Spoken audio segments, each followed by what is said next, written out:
Wesh l'équipe, c'est Akaflo, j'espère que vous allez bien, moi ça va très très bien. Aujourd'hui on se retrouve pour une vidéo, comme vous l'avez vu au titre, on nous ment sur les chiffres de streaming des rappeurs. Pas que des rappeurs en vérité, mais les rappeurs comme c'est ceux qui font le plus de vues en France, le plus de streams, etc. Forcément ça impacte surtout le milieu du rap. Et il n'y a qu'en France qu'il se passe une dinguerie pareille en fait, tu vois. Donc je voulais en faire une vidéo pour vous informer, pour ceux qui ne sont pas au courant. Peut-être qu'il y en a qui le savent déjà, d'autres qui ne le savent pas. Mais je pense que la plupart d'entre vous ne le savent pas. Et en vrai c'est assez grave, tu vois. C'est assez grave parce que pour moi, ce genre de délire là, de comptabilisation de streams, etc. ou d'albums, etc. ça devrait être le même dans tous les pays, tu vois. Ce serait pas pour moi chacun qui doit faire comme il veut. Pour moi, si par exemple 1000 streams égale une vente, bah, dans tous les pays, ça doit être 1000 streams égale une vente. Si c'est 2000, bah, dans tous les pays, c'est 2000. Tu vois ce que je veux dire? Et en fait, grâce à Lomotiv, donc que je pense que vous connaissez sûrement, qui est un acteur quand même assez important du milieu rap en France, tu vois, qui est un top liner, un beatmaker, etc. notamment, il a fait une petite révélation, entre guillemets, tu vois, dans laquelle il a dit en fait que les comptages de streaming sont faussés. Et donc en fait là, dans la vidéo qu'il a faite, il a pris l'exemple de l'album de RK. RK, on nous dit qu'en midweek, donc en milieu de semaine, et en fait donc dans la vidéo, ce qu'il nous dit c'est que RK a vendu 11 000 exemplaires de son album en midweek, donc en milieu de semaine, tu vois, en sachant que dans les 11 000 ventes, il y a 6 000 ventes en streaming, tu vois, 6 000 équivalents ventes en streaming. Parce que là, vous dites, bah rien de bizarre, tu vois, 6 000 équivalents streaming, où tu vas en venir? Le problème, c'est quoi? C'est que en fait, avec la technique pour comptabiliser les streams en France, bah tout simplement, il faut savoir que si on avait le même modèle que les États-Unis à ce niveau-là, RK aurait 20 000 ventes équivalents en streaming. Donc, je sais pas si vous vous rendez compte, mais de 6 000 et quelques à 20 000, il y a un énorme décalage, tu vois. Et ça ferait qu'au lieu de faire 11 000, bah, il aurait peut-être fait 25 000, tu vois ce que je veux dire, en midweek. Donc, ce qui veut dire que si sur la deuxième partie de la semaine, il refaisait 25 000, il avait le disque d'or en une semaine. Alors qu'avec le modèle qu'on a là, à 11 000 ventes, il va devoir faire un peu plus de 4 fois ce qu'il a fait là pour obtenir son disque d'or. Et en fait, pourquoi je vous dis ça? Parce qu'il faut savoir qu'aux États-Unis et en France, c'est pas du tout pareil. En France, par exemple, quand on va streamer un artiste mais qu'on n'a pas d'abonnement payant, bah ça va pas être comptabilisé. Pas du tout. Tu vois ce que je veux dire? Alors que c'est quand même une écoute au final. Donc pourquoi ne pas le comptabiliser du tout? Moi-même, je sais pas, je vous avoue. Et pareil pour les vues YouTube. Les vues YouTube en France ne comptent pas, même si on regarde pas forcément le clip ou quoi. Mais vous savez, maintenant, tous les artistes, ils ont une chaîne topic, en fait, sur laquelle les musiques qui sont sur les plateformes, en fait, sont disponibles aussi sur YouTube. Donc, normalement, les vues sur ces vidéos-là, vu que c'est en gros lié à la plateforme de streaming, ça devrait compter. Et pourtant, en France, ça compte pas. Il n'y a que les abonnements payants, en fait, des plateformes de streaming qui comptent. Et ça, c'est honteux parce qu'aux États-Unis, tout compte, YouTube compte, les abonnements gratuits comptent et les abonnements payants comptent aussi. Moi, je trouve que le modèle américain, en gros, c'est le bon, tu vois. Un abonnement payant, ça compte plus qu'un abonnement gratuit et qu'une vue YouTube, mais une vue YouTube et un abonnement gratuit, ça compte à la même chose, tu vois ce que je veux dire? Ça compte moins qu'un abonnement payant, mais les deux, ils comptent pareil. Et ils sont comptabilisés. Donc forcément, un artiste, imaginons, qui fait le même nombre de streams et le même nombre de vues sur YouTube en France et aux États-Unis, bah aux États-Unis, le mec, il aura peut-être le double de score, tu vois ce que je veux dire?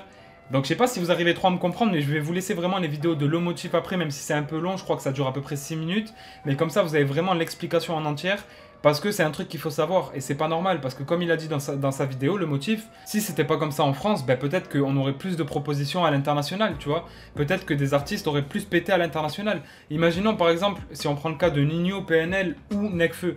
Ils ont ce modèle-là qui est le modèle français. Imaginons ils auraient le modèle américain, bah, ils auraient pu être dans le top mondial, tu vois, dès qu'ils ont sorti leur projet.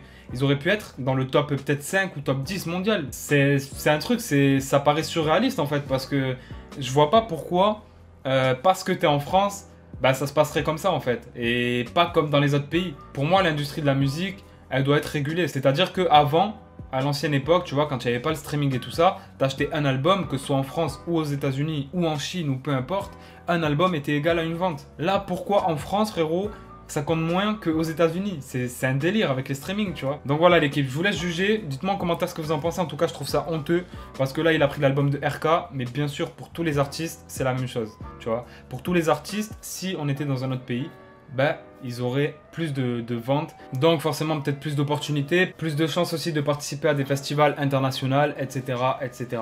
Bref l'équipe, c'était tout pour moi, en sachant que même un stream sans abonnement payant, vu que l'utilisateur a des publicités et tout ça, ça rémunère quand même l'artiste. Donc voilà, moi je trouve ça vraiment bizarre. Et je voulais vous en faire part. Je vous laisse avec la vidéo de Le Motif. Je vais pas trop parler parce que voilà, déjà sa vidéo elle est un petit peu longue et il réexplique tout. Mais je voulais vous donner mon avis aussi par rapport à ça. N'hésitez pas à me dire le vôtre en commentaire, à bombarder de likes si vous avez kiffé la petite info. Et nous on se dit à très très bientôt pour une nouvelle vidéo. Et merci à mon frérot Skypax aussi qui m'a envoyé les vidéos. Merci, ciao l'équipe. Paris est une des capitales mondiales du rap, au même titre que Atlanta ou New York. La seule raison pour laquelle elle n'est pas reconnue comme telle, c'est parce que Paris ne veut pas reconnaître que Paris est une des capitales mondiales du rap. Les hommes mentent, mais pas les chiffres. Enfin, pas les vrais chiffres. Alors pourquoi je dis ça? Attention, les matheux parmi vous, vous allez être servis. Mon poteau RK a sorti son album Neverland il y a de ça une semaine. Et là, les scores ont été publiés. Il a fait 11 000 ventes, ce qui est, ma foi, super. Et 11 000 ventes sont réparties ainsi. 100 ventes digitales, 4 000 ventes physiques et 6 000 ventes streaming. Mais qu'est-ce que ça veut dire 6 000 ventes streaming? Parce qu'on sait tous qu'il a fait beaucoup plus de streams que ça.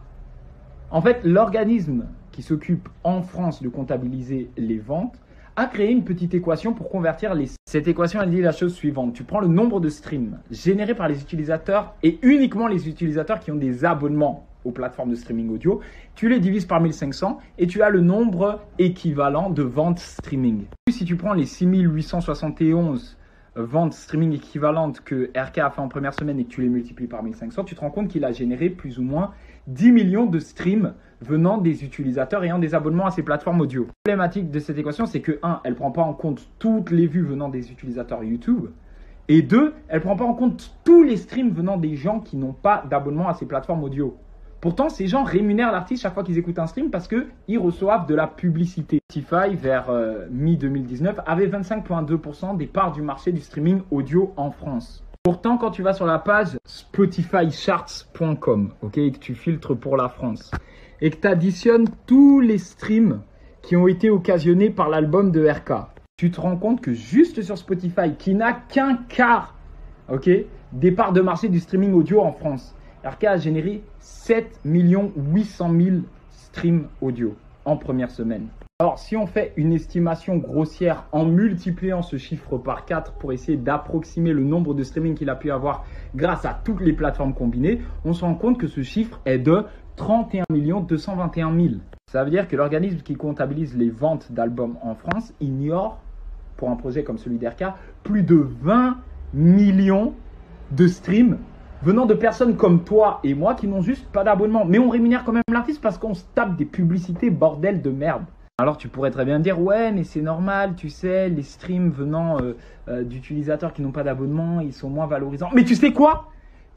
La France est le seul pays au monde qui ne comptabilise pas ses streams.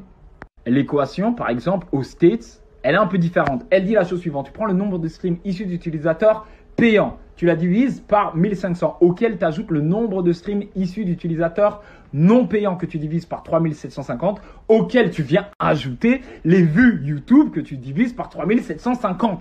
Et ça te donne les équivalents streams. Si la France, ou plutôt si les organismes parisiens, ou plutôt si les bureaucrates parisiens arrêtaient de dénigrer la richesse culturelle qu'ils ont grâce au rap et acceptaient de comptabiliser les ventes stream de la même manière que les States les comptabilisent, les rappeurs français, juste en termes de vente, seraient parmi les plus gros vendeurs de rap au monde.